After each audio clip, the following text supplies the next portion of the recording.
Welcome back to Relatable Wisdom, the podcast where everyday people share the quotes that guide them through life's biggest moments, offering you daily inspiration to navigate your own journey with more clarity and purpose. Today's guest is Joe Pomeroy, an entrepreneur who learned the hard way that building an 8-figure business means nothing if you lose what matters most. He spent years discovering how to truly win both at work and at home, turning one of his darkest moments into wisdom that now helps others, other driven people find their way back towards free. Let's hear the words that help reshape how he sees success.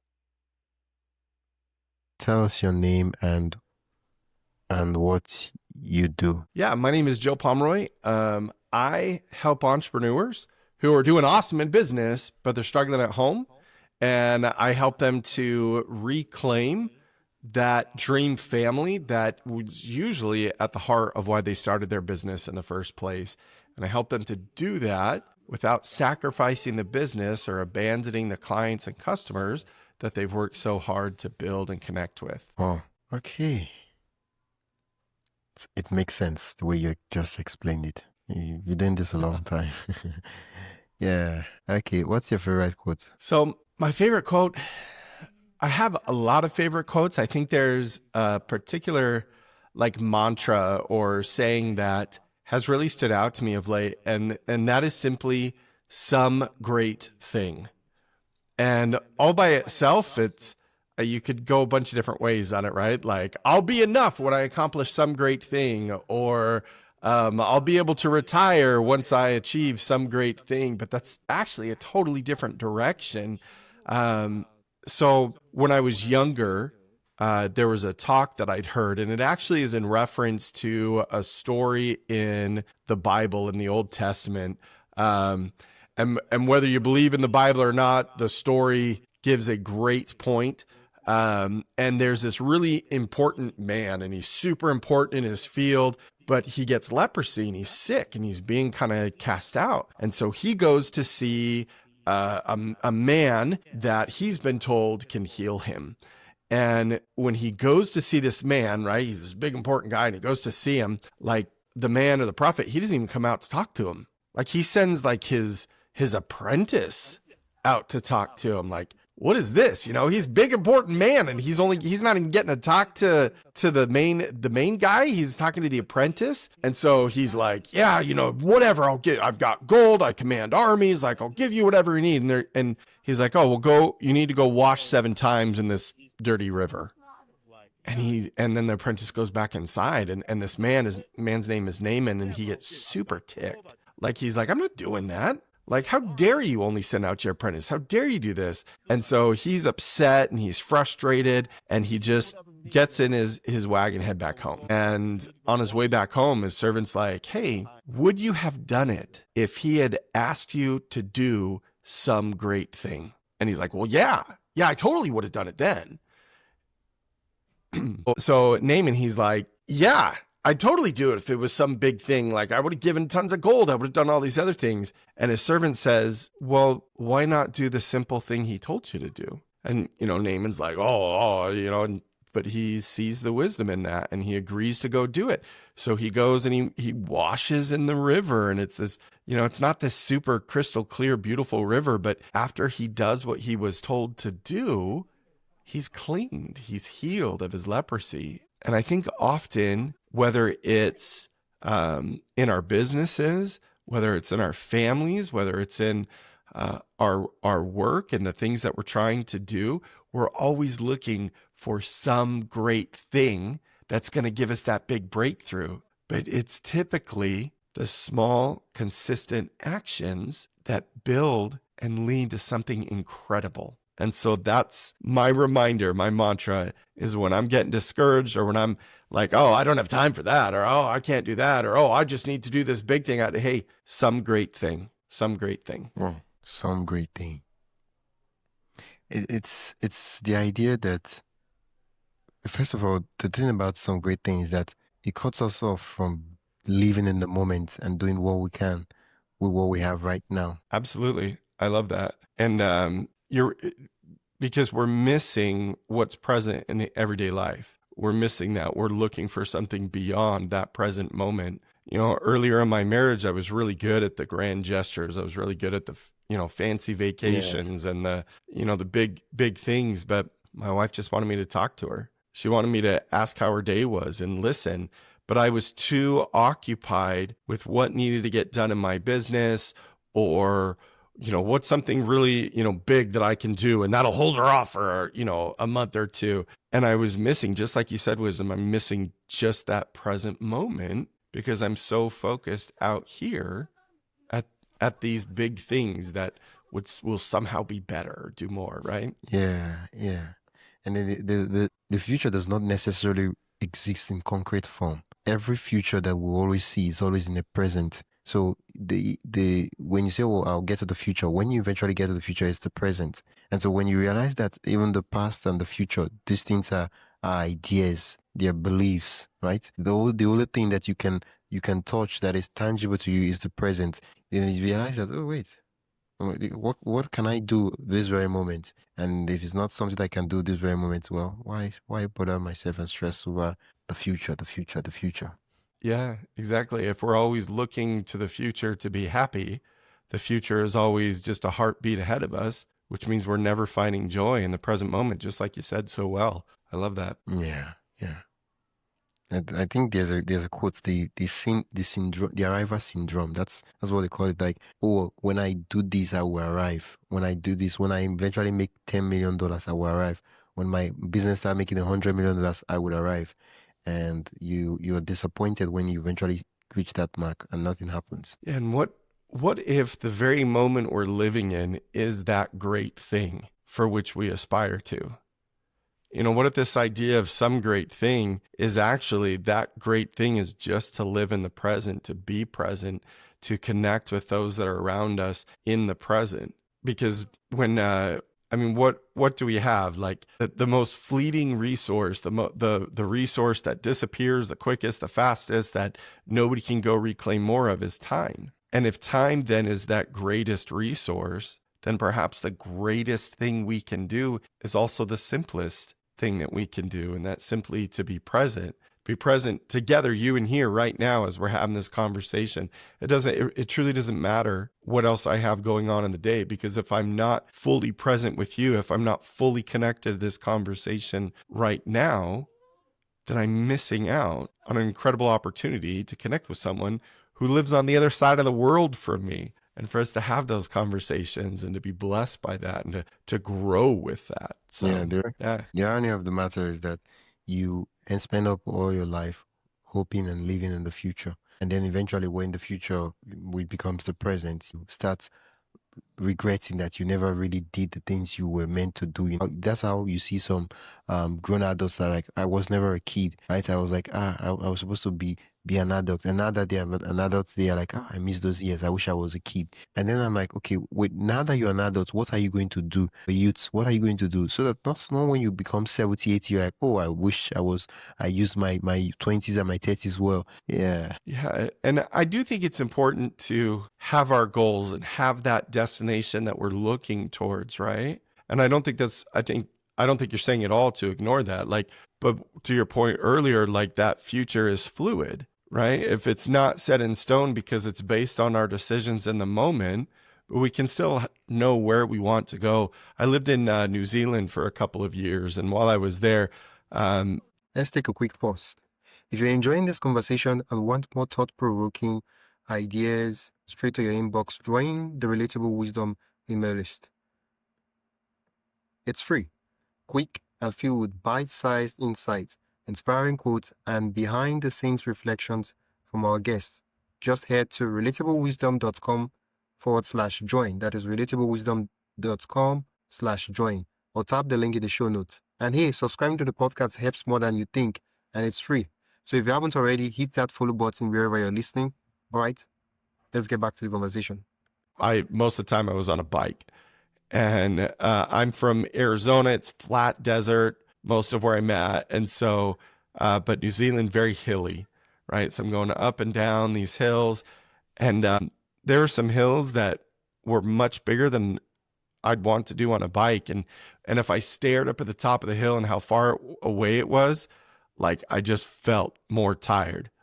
I felt more exhausted, my legs cramped up more, whatever. But if I just focused on what was right there in front of me and every once in a while glance up, then I could make sure I was still present with what I was doing and I was focused in on what I was doing. Glance up, yep, I'm on track. Glance up, oh, there's a car, need to move a little bit, one direction or the other. And so, yes, have those goals. Yes, have that plan, those desires, like map out where you want to go. But like you said at the beginning, it can change. It's fluid. How we arrive may be different, but we'll miss all of it. We'll end up in our 70s or 80s, looking back at our 20s and 30s going, wow, I wish I'd been more present. Yeah. Wow, I wish I'd paid more attention to what was right in front of me. Yeah, yeah, and there's this story of the master who he had an apprentice who wanted to learn. I think I don't know if it's kung fu or something like that, and he was like, "Master, if I walk as all day, I do not like all day I walk, right? And how long will it take me to learn this thing?" It was like, okay, it will take you 10 years. Okay. And it was like, okay, master, if I walk day and night, I don't sleep, I don't rest, and I walk as fast as possible, how long it will it take me to become a master? It was like 20 years. And the guy was like, wait a minute, that doesn't add up. It's supposed to be lesser time because I'm spending much.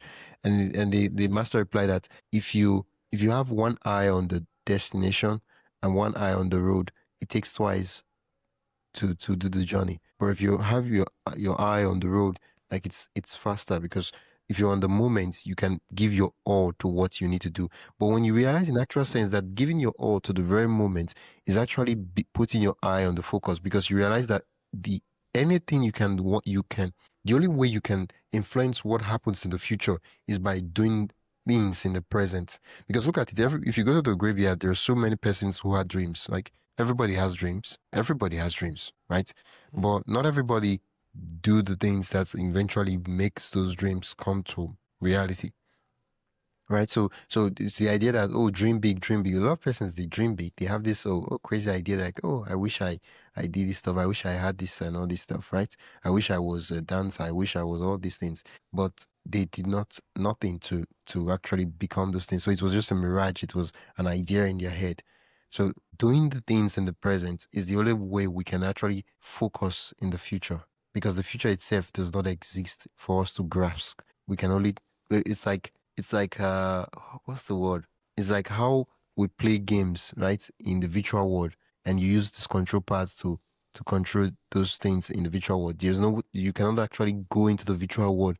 I don't know, like maybe in very soon that will change, but but currently it's not like you can move your physical being into the virtual world and say, oh yeah, let me go play the game. But in over here you use the control pads to play the game. And so the only thing you can do is to focus on the control pad and say, okay, and with your eyes on the goal once in a while, and just making sure that you're on path or not be so upset. Because a lot of persons, they like to spend time daydreaming, like spend hours. Oh, wow, it would be lovely if I reach that point. They love that point. And that's like the lazy part. And then there are also those that are hardworking, but they feel that every milestone is what should give them happiness and joy. Notwithstanding that happiness is a choice, and it's not something that should be dependent on what or where you are or who you are, basically.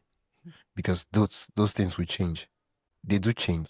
Yeah. Yeah, for sure. And I always look at, when I think of the individuals that I'm trying to serve, whether getting to speak on your incredible podcast or clients that I work with, and I always think, well, what is it that's keeping people from taking those actions? Because like these are good people, and if anybody listening to your podcast right now, they have a desire to do something, to learn, to be better. I mean, that's the value that you bring.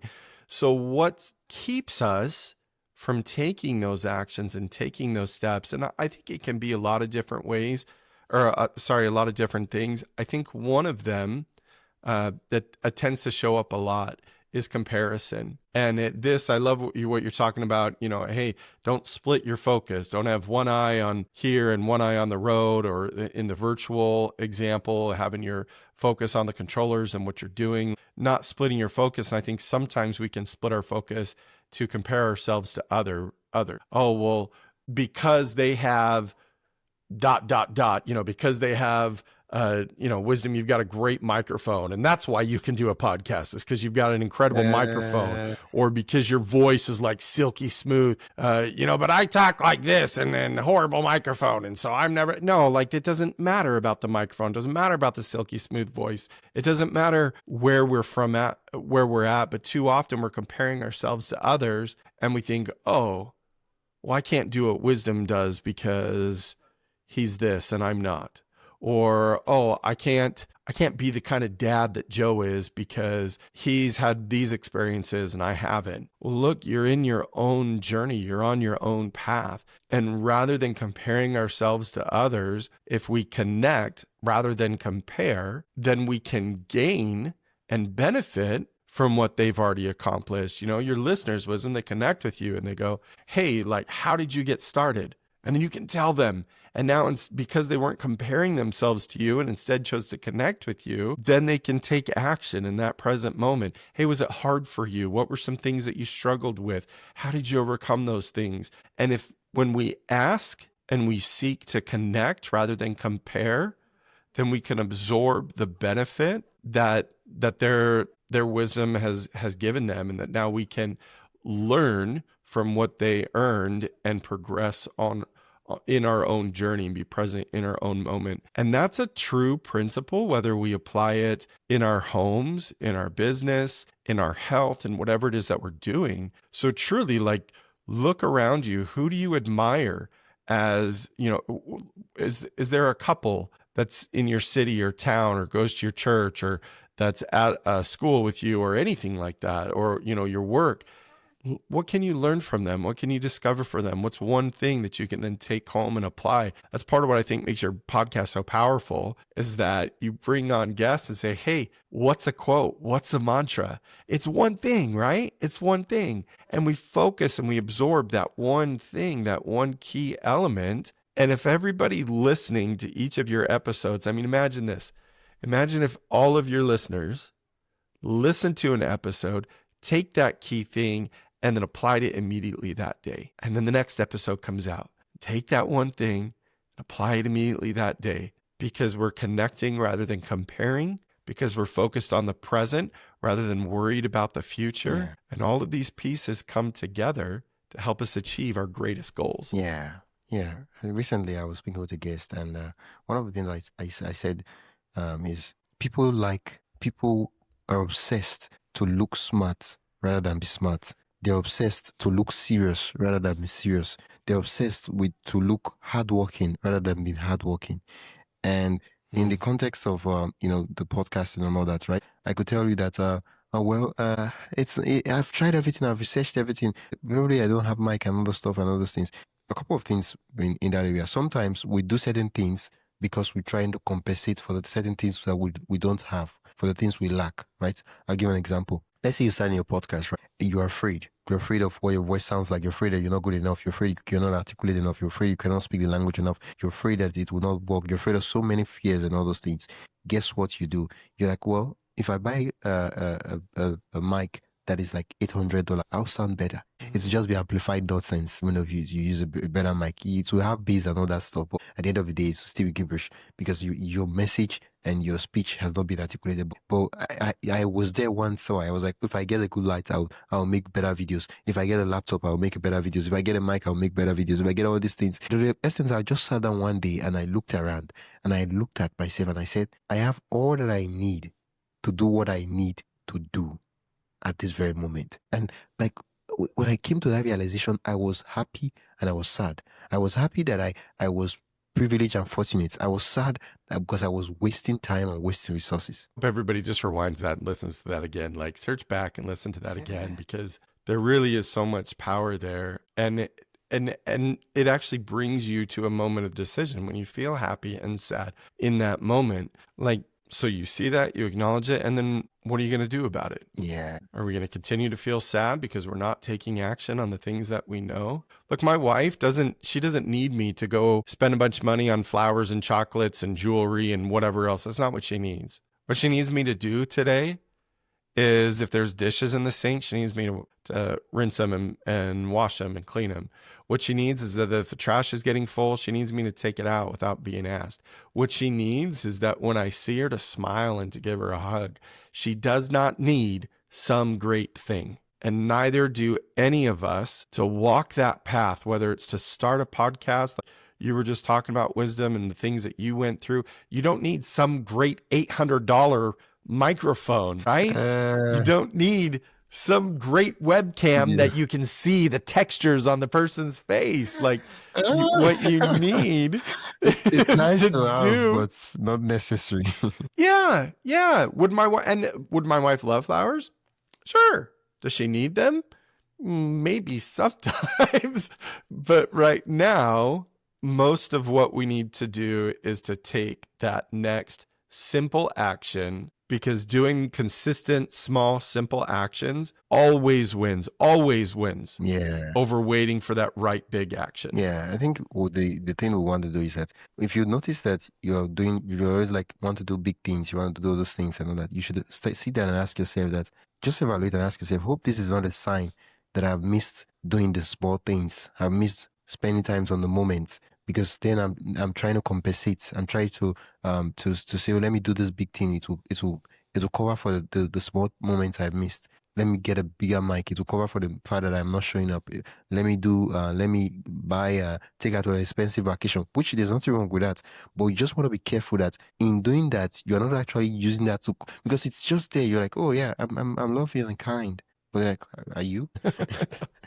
Yeah. Well, you made me think too, like it's almost like we try to balance the scales, right? Well, because I haven't taken action for a couple weeks, now I have to go, or it's been weeks or months or however long that I've been wanting to start a podcast and do what wisdom does here.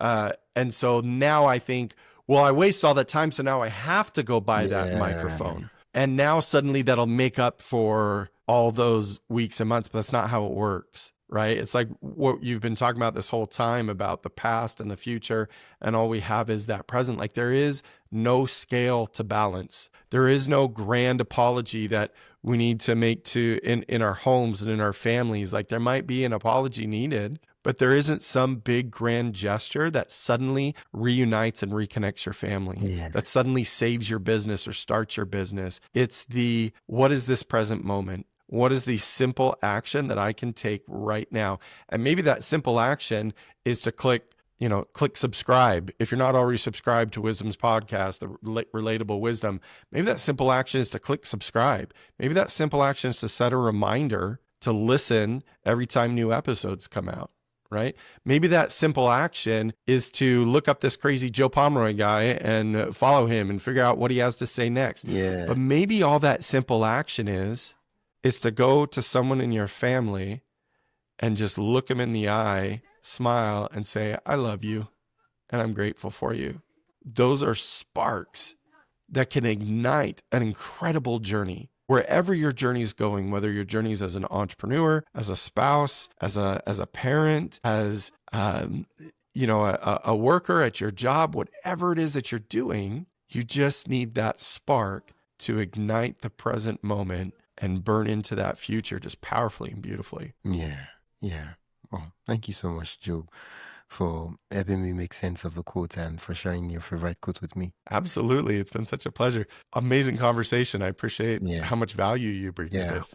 So what do you do, and where can we learn more about what you do? Absolutely. Yeah.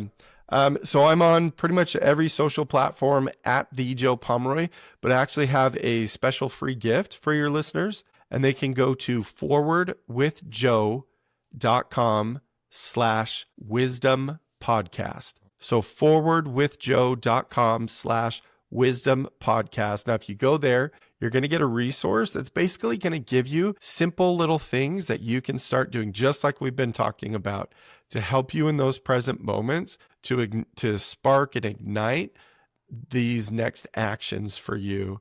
And specifically what I do is, again, there's a lot of us out there trying to do a lot of good, and sometimes we get too focused outside of our own homes. So I help individuals to strengthen their homes, to fortify their homes, to heal their homes often without losing sight of their other goals. There is a way to do both. Yeah. So forwardwithjoe.com wisdom podcast. Thank you so much. It's been a pleasure chatting with you. Absolutely. Thank you. Yeah. You've been listening to Relatable Wisdom, and I've been your host, Wisdom Okonkwo.